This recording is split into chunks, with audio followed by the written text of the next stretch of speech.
du père Paul-Louis Bernard Drac, ex-rabbin David Drac, de l'harmonie entre l'Église et la synagogue, suite. L'Église, comme la synagogue, récite des prières matin et soir avec le symbole de la foi. L'une et l'autre observent l'usage de prononcer une bénédiction avant le repas et des grâces après le repas. Dans la dernière scène, Jésus-Christ notre Seigneur prononça la bénédiction d'usage sur le pain. On lit en note, cette bénédiction selon le rituel de la synagogue est « Sois béni Seigneur notre Dieu qui tire le pain de la terre ». Baruch ata Adonai hamotzi lechem min haaretz. Notre Seigneur le rompit et le distribua aux commensaux. Confère Matthieu chapitre 26. Mais ce fut après la consécration le pain de vie, le pain descendu du ciel, infiniment supérieur à la manne qui n'éloignait pas la mort, tandis que celui-ci communique la vie éternelle. Vos pères ont mangé la manne dans le désert et ils sont morts. Ce pain descend du ciel afin que quiconque en mange ne mourra jamais. Jean chapitre 5, versets 49 à 50. Il bénit ensuite le calice de vin et fit goûter à tous ses disciples rangés autour de la table pascale le précieux breuvage du sang de la nouvelle alliance.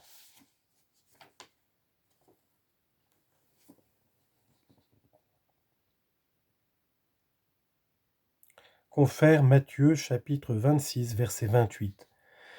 Il en usa de même au miracle réitéré de la multiplication des pains. Confère Matthieu chapitre 14, verset 19. Vous savez que ces pratiques à l'égard de la bénédiction et de la distribution du pain et du vin s'observent encore dans la synagogue. L'Église et la synagogue solennisent également la fête de Pâques en mémoire de la délivrance corporelle et figurative de l'une, spirituelle et réelle de l'autre. 50 jours après cette Pâque, la Pentecôte est instituée dans l'une et dans l'autre pour rappeler la promulgation de la loi de Dieu en pareil jour aux Juifs sur le mont Sinaï. On lit en note. D'après le texte du Pentateuque, l'institution de l'ancienne Pentecôte, Shavuot ou fête des semaines, 7 semaines après Pâques, a pour objet de célébrer des réjouissances à l'occasion des 2 pains, faits des prémices de l'année, que l'on offrait dans le temple de Jérusalem. Ces pains étaient d'une pâte levée, tandis que toutes les autres oblations de farine étaient azimes. Confère livre du Lévitique, chapitre 23, versets 15 et suivants, Deutéronome, chapitre 16, versets 9 et suivants. C'est la tradition qui rattache à cette fête la commémoration de la promulgation de la loi mosaïque sur le mont Sinaï. Toutefois, les docteurs du Talmud ne sont pas d'accord sur le jour précis de cet événement. Selon les uns, ce fut le 50e jour après la Pâque, selon les autres, le 51e. La synagogue suit la première opinion, et dans toutes les commémorations de ce jour, elle dit « époque où notre loi fut publiée ». Au surplus, l'usage qu'elle observe maintenant d'ajouter un jour supplémentaire à toutes ces fêtes solennelles ne peut manquer de satisfaire ceux qui fixent l'anniversaire de cet événement au 51e jour. Fin de note. Et l'effusion du Saint-Esprit, auteur de cette loi sur les disciples de notre Seigneur Jésus-Christ, réunis en prière dans le cénacle de Jérusalem.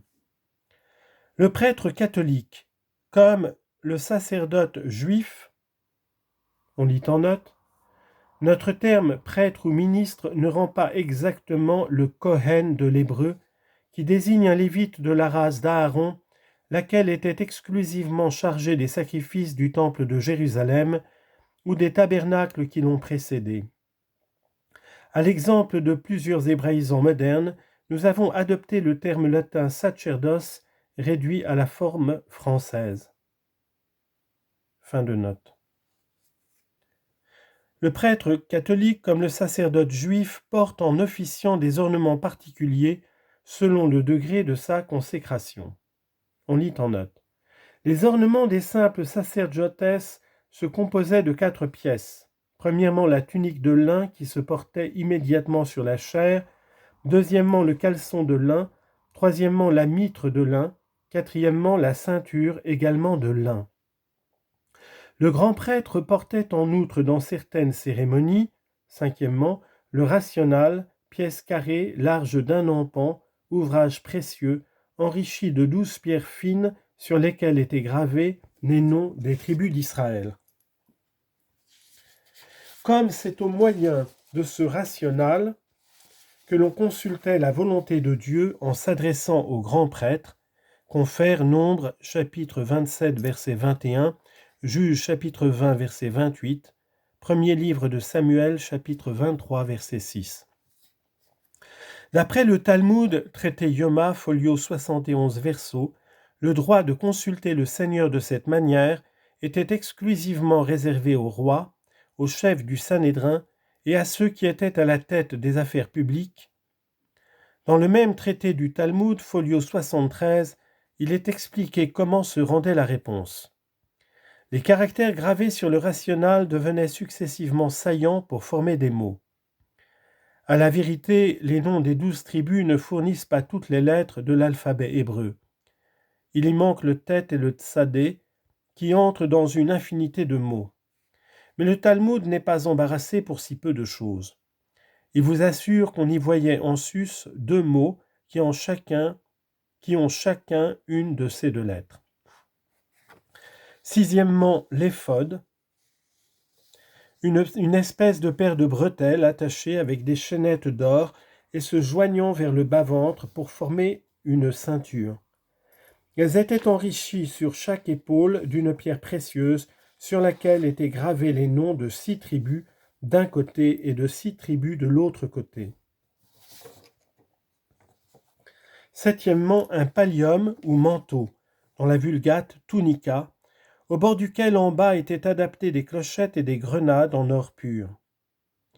Huitièmement, le frontail, dans la Vulgate lamina, un bandeau en or très pur appliqué au front, sur lequel était gravé le nom ineffable de l'Éternel. Yod-He Vav-He. Le Talmud, traité Yoma, folio 31, verso et suivant, appelle les 4 premiers ornements communs à tous les prêtres ornements blancs, parce qu'ils étaient en lin blanc.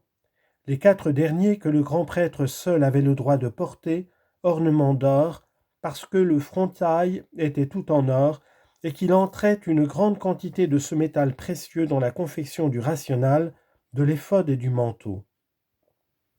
Voyez aussi Exode, chapitre 28. Fin de note.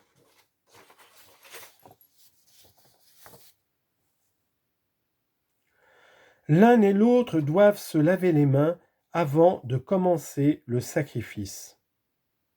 Confère Exode, chapitre 30, versets 18, 19 et 20.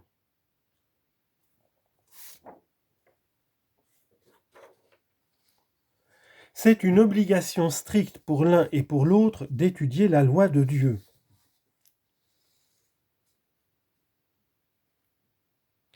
Confère Deutéronome chapitre 17 versets 8 et 11, Jérémie chapitre 18 verset 18 et Malachie chapitre 2 verset 7.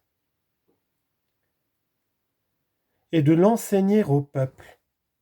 On lit en note.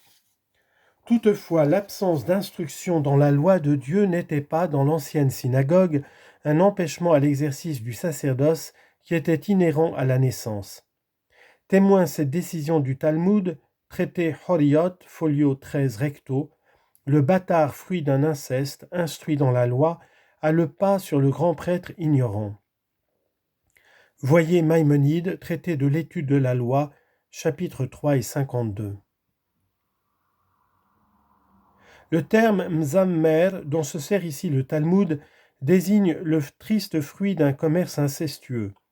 Ainsi l'explique Maïmonide au traité des commerces illicites, chapitre 15, paragraphe 1er. Dans le traité Yoma, folio 18 verso, Le Talmud dit que la nuit de la fête des expiations, on faisait la lecture de Job, d'Esdras, etc., devant le grand prêtre, s'il ne savait pas lire lui-même. Pour le sacerdoce chrétien, le sacerdoce selon l'ordre de Melchisédek, saint Paul dit « Oportet episcopum esse doctorem ». Il importe que l'évêque sache enseigner. Timothée chapitre 3 verset 2. Cependant, nous lisons dans le commentaire de saint Jérôme sur Agé, chapitre 2 verset 11, ce passage remarquable « Saltem illud habeant » ceux qui ont été élevés au sacerdoce sans avoir fait d'études, ut postquam sacerdotes fuerint ordinati discant legem Dei et non erubescant a laicis dicere. Fin de note. L'un et l'autre ont seuls le droit de donner la bénédiction au peuple dans les offices du culte.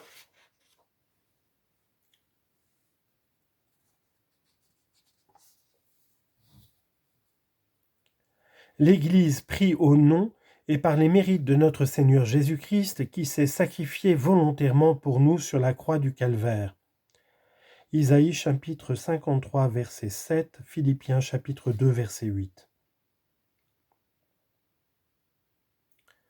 La synagogue a de tout temps prié au nom et par les mérites d'Isaac qui s'est offert en holocauste volontaire sur la montagne de Moria.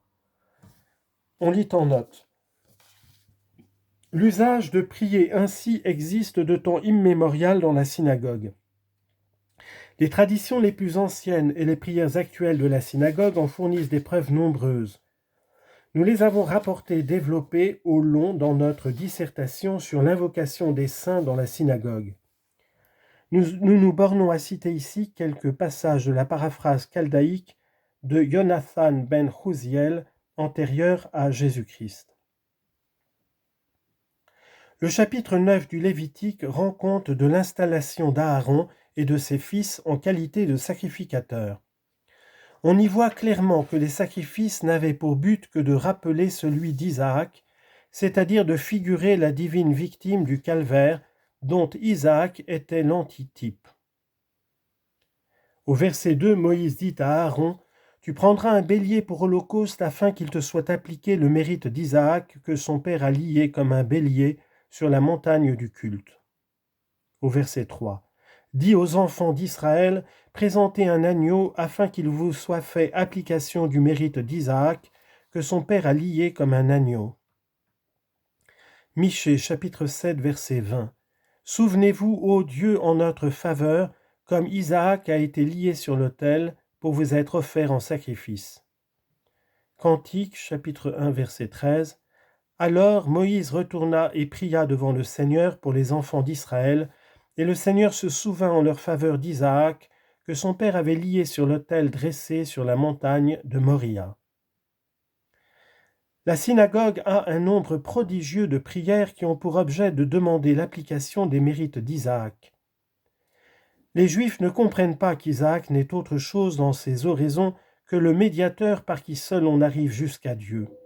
« Je suis la vérité, le chemin et la vie, nul ne vient au Père que par moi. » Aussi les plaisants d'entre eux disent-ils que si le malheur avait voulu qu'Isaac reçût la moindre égratignure sur la montagne de Moria, il faudrait des voitures pour charrier les livres de prière à la synagogue.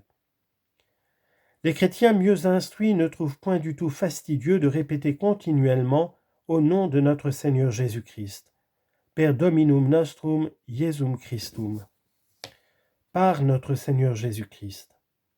Un enfant de l'Église ne se lasse pas de répéter le doux nom de Jésus, devant lequel tout genou fléchit depuis le plus haut des cieux jusqu'aux profondeurs de la terre. Philippiens chapitre 2 verset 10. Fin de note.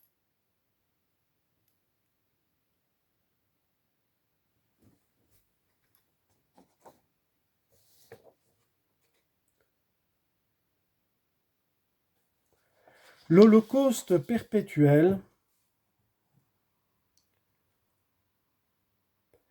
La synagogue, depuis les temps les plus anciens, aussi bien que l'Église, non seulement prie pour les morts, mais aussi elle a recours à l'intercession de ceux d'entre eux qu'elle regarde comme des saints, et elle demande aux saints anges le même secours de prière. On lit en note. Nous sommes encore réduits à renvoyer, pour ce qui regarde ces prières, à notre dissertation que nous venons de citer, pour ne pas faire une note démesurément longue. Fin de note. L'holocauste perpétuel qu'autrefois la synagogue sacrifiait tous les jours à l'Éternel pour l'expiation des péchés de tout Israël. On lit en note. L'holocauste perpétuel prescrit au chapitre 28 des Nombres expiait les péchés d'Israël. Voyez Rabbi Salomon Yarhi, commentaire sur Isaïe, chapitre 1, verset 21, et le Midrash Tanhuma, Nombres, chapitre 28, et le Midrash Yalkut aux endroits cités des Nombres et d'Isaïe. Et auquel maintenant, faute de temple et de sacerdoce, vous suppléez par la lecture du chapitre qui prescrit ce sacrifice. On lit en note. Nous devons rectifier ici une erreur commune parmi les personnes étrangères au culte judaïque, nous voulons dire celle de croire que les rabbins sont les prêtres des Juifs. Les rabbins ne sont pas même des docteurs de la loi dans la véritable acception de ce mot. Leur rôle dans la synagogue se réduit à donner des solutions aux Juifs dévots, embarrassés dans certains cas relatifs aux observances de leur culte. Par exemple, quand le malheur a voulu qu'une cuillère appartenant à la cuisine maigre soit tombée dans un pot qui sert à accommoder le gras, que l'on ait remarqué en mangeant un poulet que l'aile ou la jambe du pauvre volatile avait été une fois cassée, bien qu'elle se soit remise depuis, ou bien, oresco referens, mais empruntons les expressions de saint Jérôme, qui sont encore de nos jours de la plus dégoûtante exactitude. Citation. Prepositos habent synagogis sapientissimos quosque fedo operi delegatos ut sanguinem menstruate mundum vel in mundum si oculis discernere non potuerint gustu probent. Fin de citation. Pour l'intelligence de ce passage, il faut savoir que la femme qui est dans l'état décrit au Lévitique, chapitre 15, verset 19, c'est-à-dire la femme qui a ses menstrues, doit rester séparée de son mari non pas 7 jours comme dit le texte, mais 15 jours comme disent les pharisiens. Or, une grande étude des rabbins consiste à discerner et constater cet état. Vae vobis scribe et pharisei hypocrite duces ceci excolantes culicem camelum autem glutientes. Matthieu chapitre 23. Malheur à vous, scribes et pharisiens hypocrites, guides d'aveugles, vous qui noyez le chameau. Fin de citation. L'office de la synagogue, qui consiste à entonner les prières et les cantiques et à faire la lecture publique du Pentateuque, s'accomplit par un chantre laïque appelé en hébreu Hazan et en latin Precentor. Le soin de distribuer le secours aux pauvres, de surveiller l'éducation publique et de donner l'instruction religieuse à la jeunesse, d'assister les mourants, de présider aux enterrements, etc., est généralement réservé à des laïcs. La circoncision, baptême de la synagogue, est administrée généralement par des péritomistes non rabbins. Les rabbins même les appellent pour rendre à leurs enfants le mauvais service de les faire juifs. Si les rabbins figurent dans ces cérémonies, c'est comme simples particuliers. Canoniquement, ils ne sont en tout ceci rien de plus que le moindre israélite. Si le rabbin bénit le mariage, c'est une simple formalité qui n'a aucun effet pour la légitimité du lien, et encore tout autre juif, comme effectivement cela arrive souvent, peut-il prononcer cette insignifiante bénédiction. Car les paroles sacramentelles qui produisent l'union matrimoniale, c'est l'époux qui les prononce. Le mariage juif est valable quand un Israélite dit à une femme libre de sa nation devant 2 témoins hébreux mâles, car ni les femmes ni les non-juifs ne sont reçus en témoignage, en lui remettant une monnaie ou un objet, ordinairement c'est un anneau, de la valeur de la moindre pièce ayant cours. Sois mon épouse pour cet anneau ou pour cette pièce de monnaie, selon le rite de Moïse et d'Israël. Voici que tu es réservé exclusivement à moi, moyennant cet anneau, cette monnaie. Voyez notre livre du divorce dans la synagogue, pages 6 et 193. Le consentement de la femme résulte de la simple acceptation de la monnaie ou de l'objet qui en tient lieu. Il n'est nullement nécessaire qu'elle exprime le fatal oui. Confère Talmud, traité Kiddushim, folio 1er et suivant. Il en est de même du divorce. La loi de Moïse ne prescrivait point, même dans les temps anciens, l'intervention des dépositaires de l'autorité spirituelle pour la remise de la lettre de répudiation. Voyez notre précité livre du divorce, page 25. Le ministère des rabbins est donc absolument nul dans les principaux actes de la vie d'un juif. Quand le rabbin de loin en loin monte en chair, est-ce pour prêcher? Pas du tout. Allez à la synagogue, vous l'entendrez faire des dissertations à perte de vue sur le Talmud, auxquelles, comme de raison, le peuple ne comprend rien, ou prononcer des discours d'apparat qui seraient mieux partout ailleurs que dans un temple. Les rabbins modernes se disent encore docteurs de la loi, et le règlement annexé au décret de Napoléon du 17 mars 1808 leur maintient ce titre. Mais qu'ils se souviennent que leur décision n'oblige aucunement la conscience des Juifs, tandis que, dans l'ancienne synagogue, il en était autrement. Le refus de se soumettre à l'autorité religieuse emportait peine de mort. Voir Deutéronome, chapitre 17, versets 12 et suivants. Talmud, traité Sanhédrin, folio 26, verso, folio 87, verso. Traité Sota, folio 45, recto. Traité Rosh Hashanah, folio 25, recto. Maïmonide, au chapitre 5 de son traité des rebelles, on appelait ainsi ceux qui refusaient de recevoir les décisions du suprême Sanhédrin.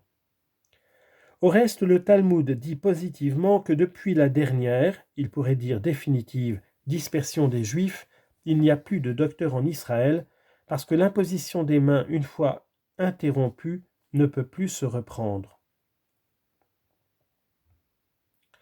Le Messie seul attendu des Juifs pourra, selon le Talmud, redonner à ce signe extérieur la vertu d'imprimer le caractère de docteur de la loi.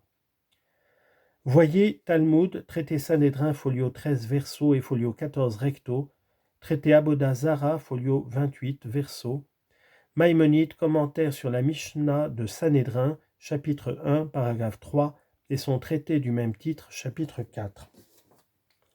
Le Talmud rapporte que l'autorité du Sanhédrin de Jérusalem cessa 40 ans avant la ruine du Second Temple, c'est-à-dire précisément à l'époque de la Passion de notre Seigneur. Voyez traité Sanhédrin, folio 41 recto, Aboda Zara, folio 8 verso.